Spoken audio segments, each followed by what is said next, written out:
the inaugural Amazing Food and Drink Behind the Scenes programme, where we'll be showcasing Irish food and drink companies from bars to restaurants, hotels to a NASA-inspired salad company. And in the first episode, we're in my home city of Belfast with the aptly named Home Restaurant.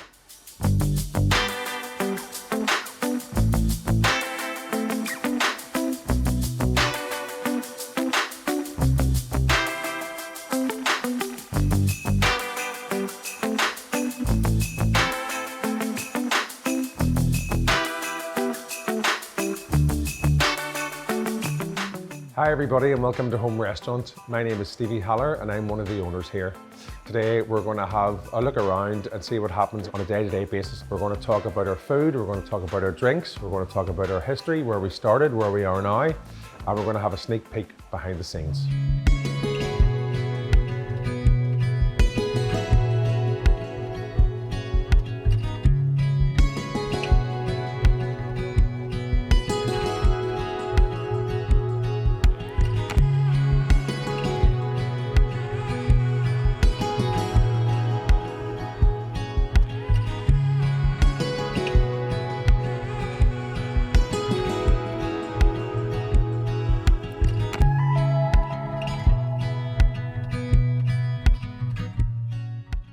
Okay, so we're going to do a very quick tour of the restaurant.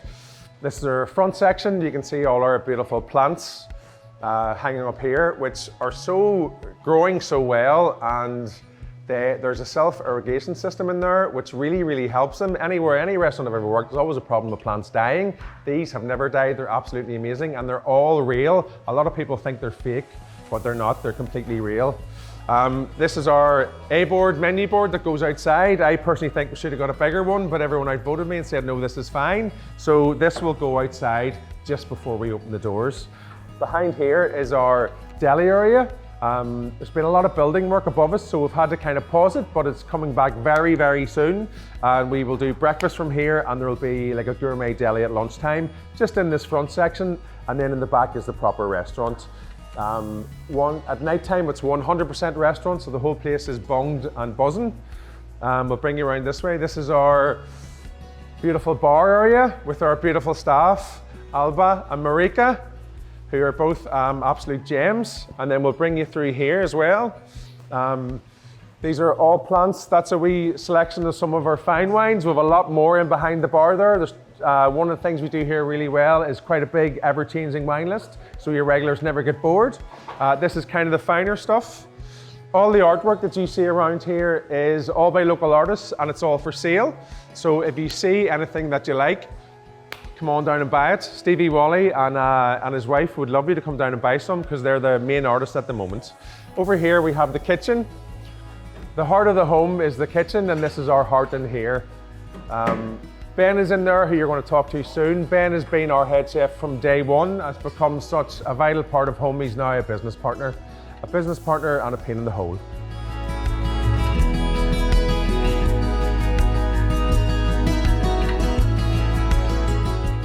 All right guys, we've come outside here because inside is absolutely manic. I'm totally roasted, sweating it out, needed 5 minutes of air. Passes full, restaurants full, great buzz, great atmosphere. But anyway, enough about that. My name is Ben Arnold. I am the co-owner and head chef of Home Restaurant here at 22 Wellington Place, Belfast. And I've been here from day one, and we've been going for 10 years now. My background in cooking began whenever I was a young boy. My mom was a really great cook, and I was surrounded by really amazing home cooked food.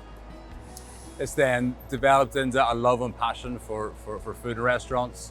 I went to London whenever I was 17, trained at the most amazing college called Westminster Kingsway for 3 years. Then I worked in London for a further 4. Kind of did my time in multi-Michelin star restaurants. I worked at the House of Commons for 2.5 years. So a really amazing time in London. I took some time after that to go and travel. I lived and worked in New Zealand and Australia, and traveled through France and Southeast Asia, and kind of a broad spectrum of countries across the world. I came home and set up a home restaurant with my 2 partners, Stevie Haller and Andy Ray, and that, as we say, is history. Being based in Northern Ireland, I believe, gives us a real edge against so many other places.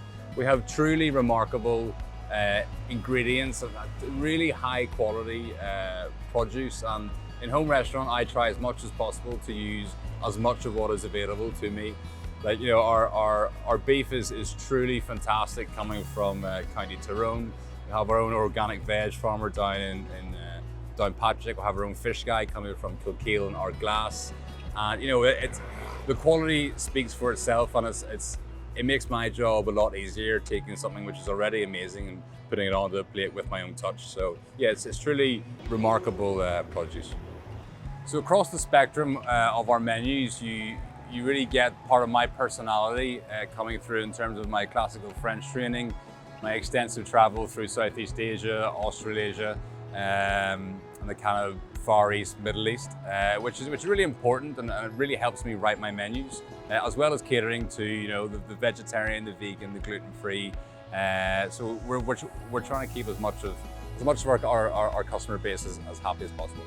Outside of the restaurants and establishments that I've worked in, I've always had a keen interest in competitive cooking.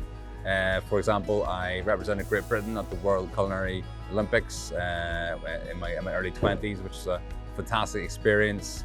Numerous gold and best in show prizes won, Hotel Olympia, etc., etc. A massive achievement of mine was representing Northern Ireland in the finals of Great British Menu 5 years ago. Terrific experience, a real challenge, a real insight. Thoroughly enjoyed it, and I highly recommend to anyone who ever gets the chance to represent themselves, represent the restaurant, and more importantly, try and put Northern Ireland on the culinary map. Hi guys, so the first dish we're going to do today is a roast supreme of chicken, local free-range chicken from Armagh. We're going to roast that in some thyme, some butter and some garlic, get as much extra flavour in there as we can. We're going to serve that with a porcini gnocchi dumpling, a butter confit leek, and a selection of porcini and wild mushrooms. A little bit of wilted spinach, and then this really beautiful, rich roast chicken cream sauce.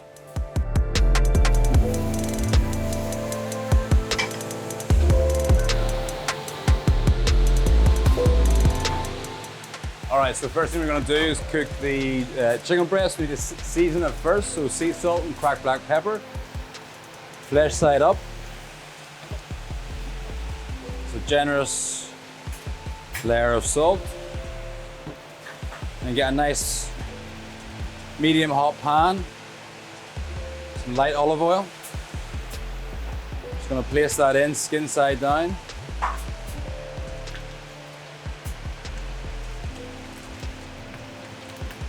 So we want a nice crisp exterior. So the skin's really dry to help aid that crispy skin. And before we butcher down the chicken, we've brined it in a salt solution to help keep it more moist. Just gonna get some nice color on this, and we're gonna add some butter towards the end, get it nice and basted. We're gonna add some thyme and some crushed garlic.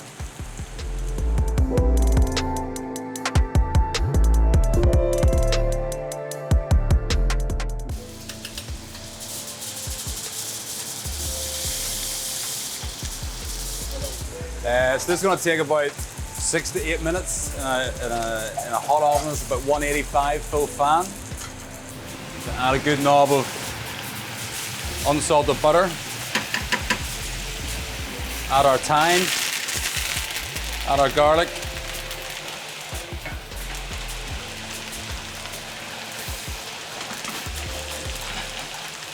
Then what we're going to do is just baste the skin of the chicken. So that lovely, fragrant, herby butter. And we're just gonna turn that over. Just gonna have a little bath in this delicious flavor. Then we're just gonna go to the oven. Hot oven, 6 minutes. And that's us on the chicken.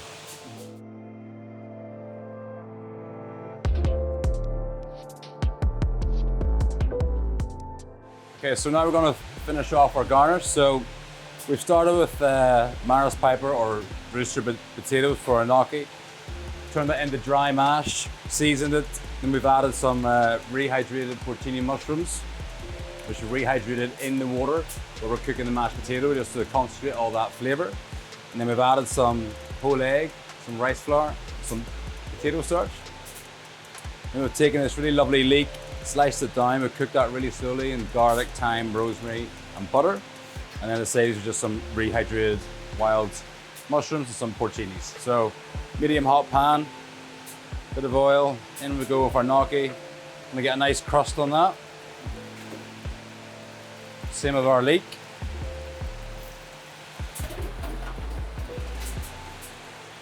And then with our mushrooms, we're just gonna add them to our sauce.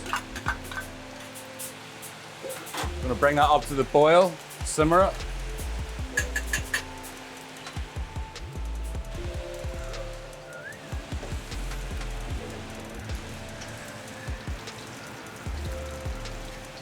So just want a nice golden crust.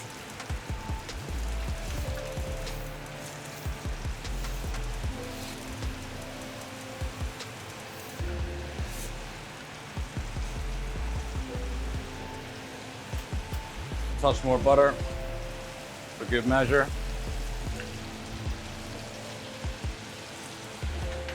Season it. We want to season as we go so the food absorbs the salt as opposed to just seasoning right at the end. Therefore we'll have the salt sitting on top of the food. We're going into the oven for a couple of minutes. Okay, so our chicken's had 4 minutes, give or take. And contrary to popular belief, generally white meats like chicken are always overcooked. It doesn't take that long. Whenever you take the meat out of the oven, we're going to rest it. There's going to be enough residual temperature just to keep cooking that protein, just finish it off. And then we're going to keep basting it in this lovely herby, garlicky, buttery bath. So we're about another 2 minutes away on that. 1 minute away on our gnocchi.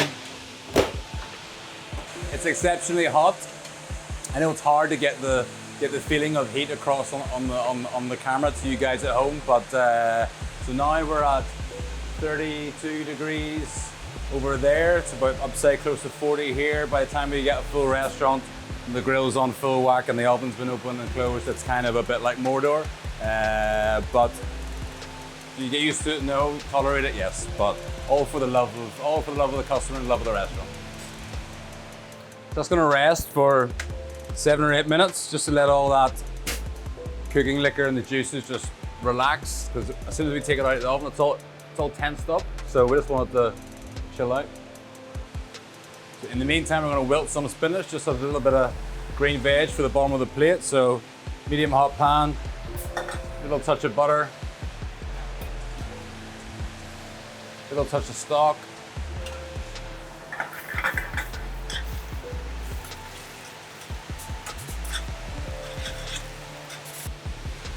Cracked black pepper. This is only going to take 20 seconds. So you're just softening that down. Lovely butter emulsion. You smell the fragrance of that black pepper.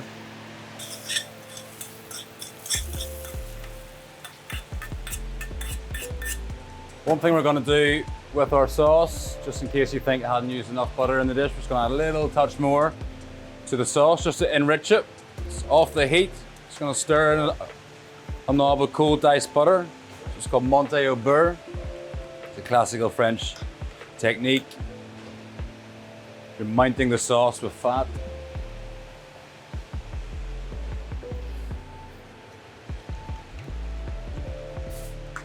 So you got a lovely, glossy, shiny, rich roast chicken cream sauce with some beautiful mushrooms.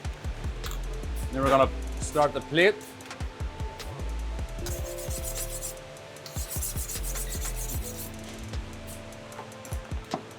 Okay, so I'm just gonna take our chicken, ever so slightly neaten it up a little bit. And then we're gonna carve it.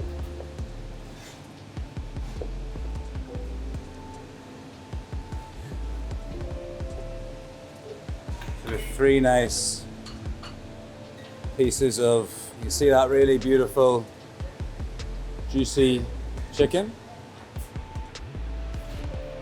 We're going to start with our spinach.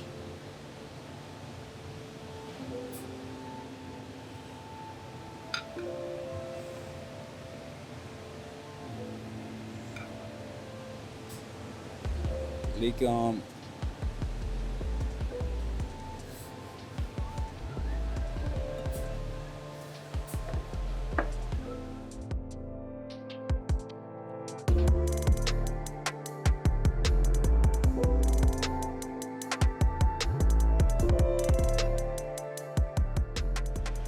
And some of our mushrooms.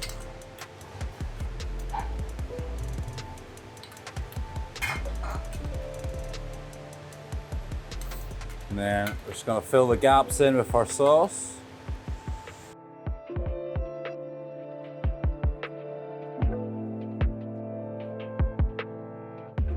And it's a little bit of fresh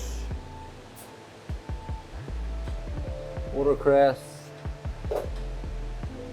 Finish it off. Roast Irish chicken with porcini gnocchi, wild mushrooms, roast chicken, cream sauce, some wilted spinach and watercress. We've cooked it, now we're going to eat it. We've got a really beautiful, crispy skinned, herb roasted butter chicken. So cut into that. Our lovely cream sauce, our gnocchi.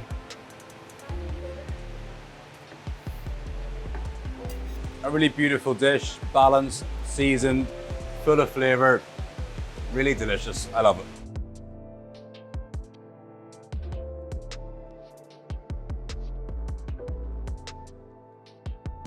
The next dish we're going to do is like a summer tomato salad with some spiced chickpeas and coriander pesto, some olives. So we're going to learn how to cook a piece of hake, a round white fish, loved and adored all across Spain. I particularly like it. I think it's a really beautiful, creamy textured, fully flavored fish. We use a lot of it in the restaurant. I want to get a nice crispy skin, so I'm not going to season the skin with any salt because I don't want to draw out the moisture on the skin side. So I'm just going to season the flesh just with salt, no pepper. So pepper's a spice, so I don't want that black pepper heat in the fish. Okay, so medium hot pan. Just some light olive oil. Skin side down. Just lay the fish in away from you. I'm just going to let that sit. We're not going to try and touch it, move it, flip it. We want a lovely crust to form. If we try and move it too early, we're going to disrupt the crust.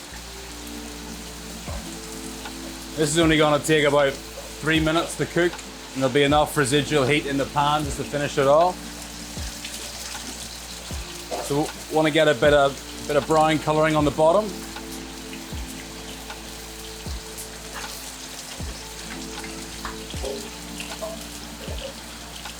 And then whenever we come out of the oven, we're going to hit it with some butter and lemon juice, give it a quick baste. And then we're going to build our garnish. So you can see the protein of the fish is changing in colour. We're going from a translucent to an opaque white. So we kind of want to see that like 2/3 of the way through the fish, then we know we're going to take it off the heat. You see a slight browning of the skin. Make sure that's nice and flat.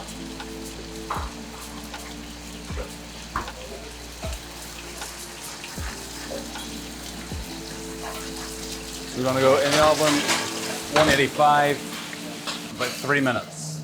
Okay, so that's our fish coming out of the oven. So you can see here, we're still not cooked all the way yet, which is perfect. We're going to take this back to the heat. Just going to turn the fish, hit it with some butter, some lemon juice.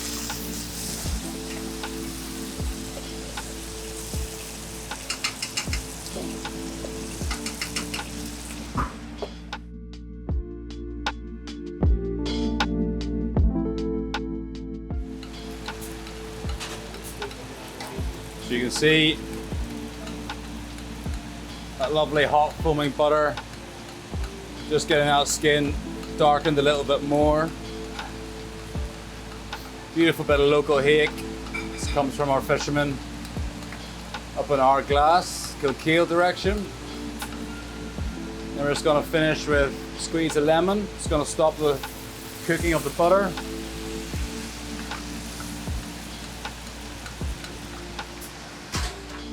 Okay, so the garnish for this dish, it's going to be some char-grilled artichokes, some spiced chickpeas. We're going to dress that with a little bit of green olive tapenade.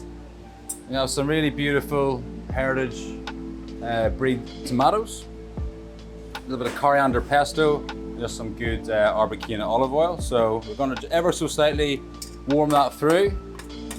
Chickpeas and our artichokes, a little spoonful of our green olive tapenades, good glug of our olive oil, extra virgin olive oil.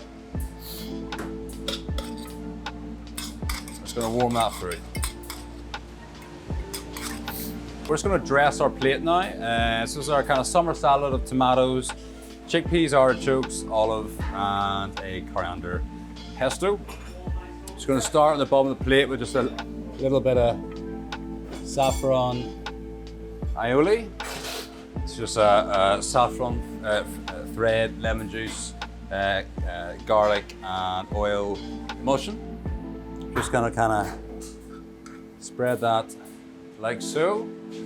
Just going to slice our tomatoes, not too thin.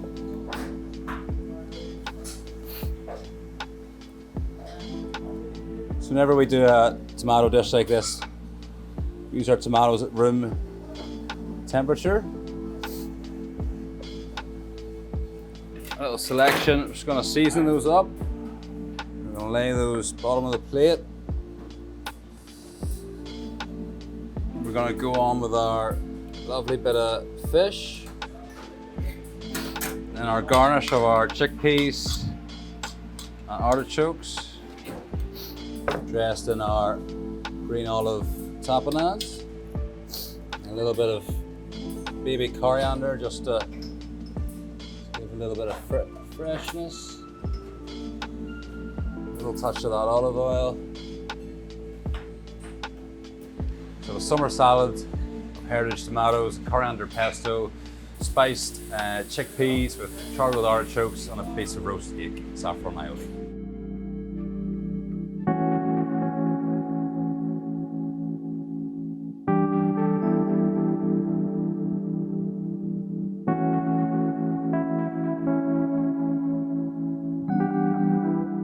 Home first started in 2011. I was working in another restaurant around the corner called Mourne Seafood Bar with the chef owner there, Andy Ray. I'd worked for Andy in Cayenne, which is Paul Rankin's restaurant. And then when he went to open Mourne Seafood Bar, he asked me would I come along, and I really liked Andy, thought his food was great and loved the idea, so I said yes, of course. So after being in Mourne Seafood Bar for about 6-7 years, it kind of progressed as far as it could. And this is an industry that I really loved, and I knew that I wanted to stay in. So the natural progression after that was to open my own place. I'd gone as far as I could in Mourne Seafood Bar. The next natural step was to open my own restaurant. So myself and Andy become very friendly. We started to talk about a few things. I told him how I was feeling. We knocked about a few ideas. My original thing was, would Andy give me a hand? And then Andy said, you know what, Stevie, why don't we just do it together? Which I was over the moon with, because obviously a very experienced restaurateur. Mourne Seafood Bar, a really solid restaurant. So I was delighted when he said that he wanted to come on board. We started to have a look around town. We found a few different units that we kind of liked the look of, but they were all very expensive. And I didn't have a lot of money to put in. And then there's also the risk that you start something and it doesn't work. So we both decided that we would start home as a pop-up. And we found, not the most perfect unit in the world, but we found a unit that we thought we could work with. So we did that in 2011. And very quickly we realised that people did like it, because that was one of our worry. You know, you're going to open up something and people just wouldn't like it. We got very busy very quickly, and we decided that we would start looking for a permanent unit. In our second year of home, which was 2012, we won a Bib Gourmand from the Michelin Guide, which was completely out of the blue and absolutely amazing for us. Obviously, getting such a serious award from the Michelin Guide is very flattering, but also brilliant for business, especially for tourism. When there's tourists here in the summer, a lot of those guys will just eat in places that are recommended by the Michelin Guide. So we've had that for a long time, and we were the first restaurant in the UK to be awarded a Bib Gourmand that was open breakfast, lunch and dinner 7 days a week. Business today is fantastic. We're in our 10th year in this unit, and things just keep getting stronger and stronger. We open for lunch and dinner every day, 7 days a week, 12 until late. We've lots of great regular clientele and lots of new faces all the time. So we're really excited about the future for home after 10 years, and we're still busy. One of the things I love about home is the balance on our menu, because it's very easy to go to a restaurant that only does one thing. There's a little bit of something here for everybody. One of the things I love about our menu is you can come in at lunchtime and you can get a big dirty burger, or you can get a really healthy salad. Super salad with quinoa, cauliflower rice, pomegranates, pumpkin seeds, full of superfoods. So you have that, and then right in the middle you have a beautiful scallop dish or a beautiful lobster dish. So you can come here with your friends, have a pint and a couple of burgers, or you can come here on a special celebration and have scallops and champagne. That's one of the things I love about home. Obviously, a big part of our sales is on drinks, and wine especially. That is something that we really spend a lot of time in creating our wine list.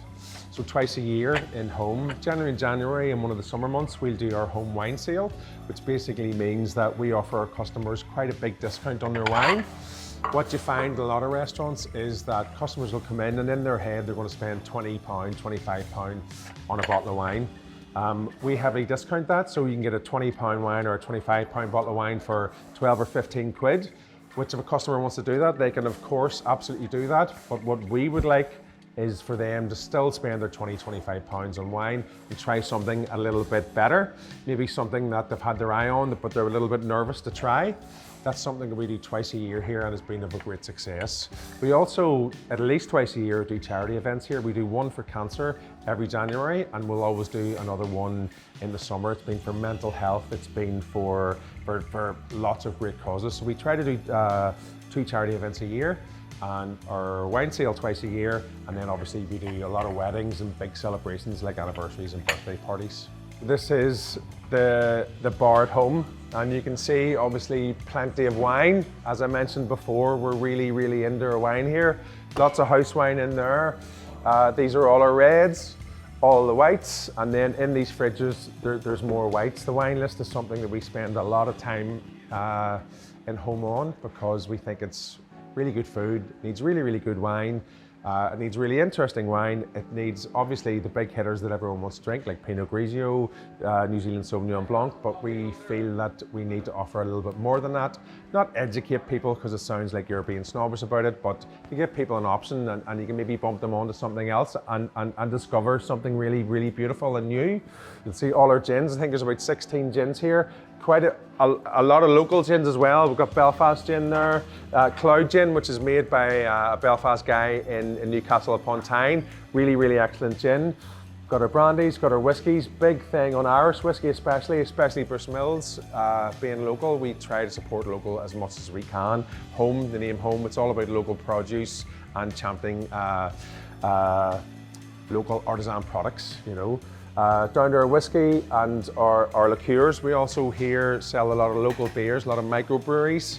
The likes of Northern Ireland Brewing Company, not Northern Ireland Brewing Company, but Northern Ireland Brewing Company, who make this for us, which is our home IPA, only available here, which is really good. This is our first run of it, and it will change through time, depending on seasons, etc.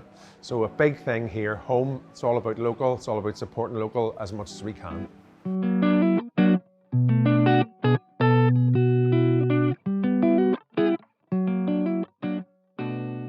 Hi everybody, today I am going to show you how to make our raspberry gin fizz. So, first of all, we start off with the most important ingredient, gin. This is a local Belfast gin from just outside Belfast called Belfast Artisan Gin. Done in traditional London dry gin with lots of juniper, and they also use some heather and rowan berries when they're distilling this. So first of all, we start off with 50 mils of this. We also will use 35 mils of raspberry puree, as well as 35 mils pasteurized egg white, and 10 mil of sugar syrup, just to be sure, and also 20 mils of fresh lemon juice.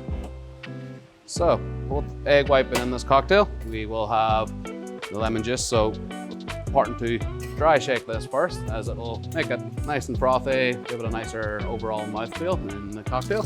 So, that's your dry shake, simple as that. And you'll add the ice and give it a good proper shake.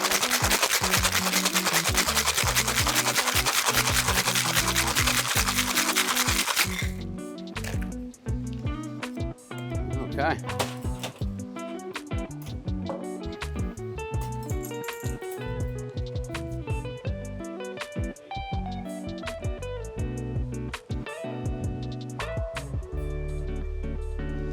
There we go. Nice and frothy. Couple of ice cubes. And now to add the fizz bit to the raspberry gin fizz. On top with some soda water.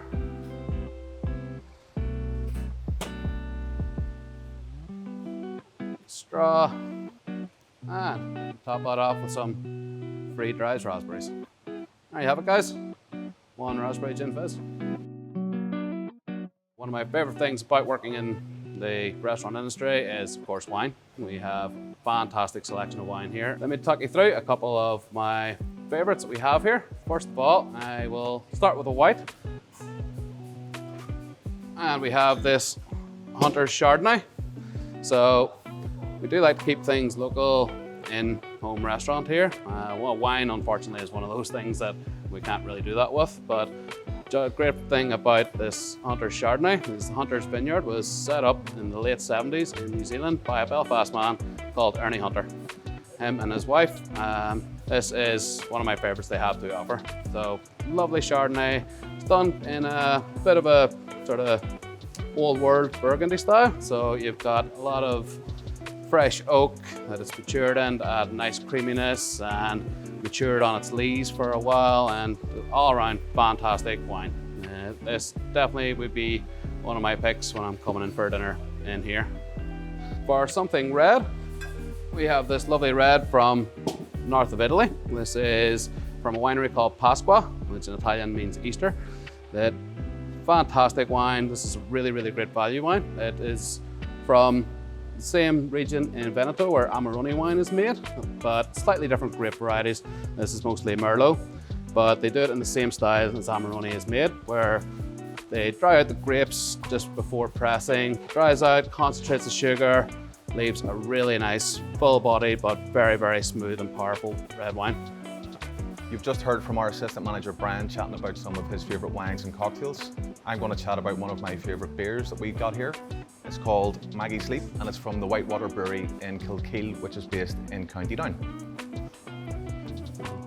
This is her. She's classed as a formidable IPA.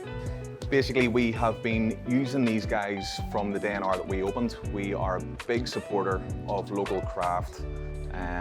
Bernard has been one of the producers that we've used pretty much from the day that we've opened, not only in home restaurant, but in Mourne Seafood Bar Belfast, which is our sister company. Over the years, they have produced a stout, an amber ale, a Belfast lager, This one is one of my favorites.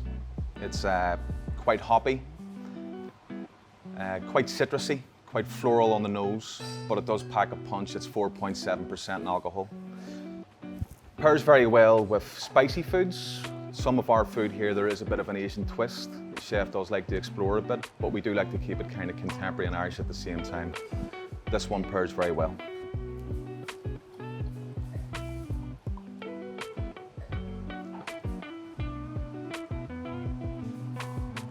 This IPA has an abundance of aroma hops. It's crisp and citrusy with a fresh, clean water upstream finish. The abundance of grapefruit is quite telling on the palate. Delicious on its own, or as I said, paired with spicy food.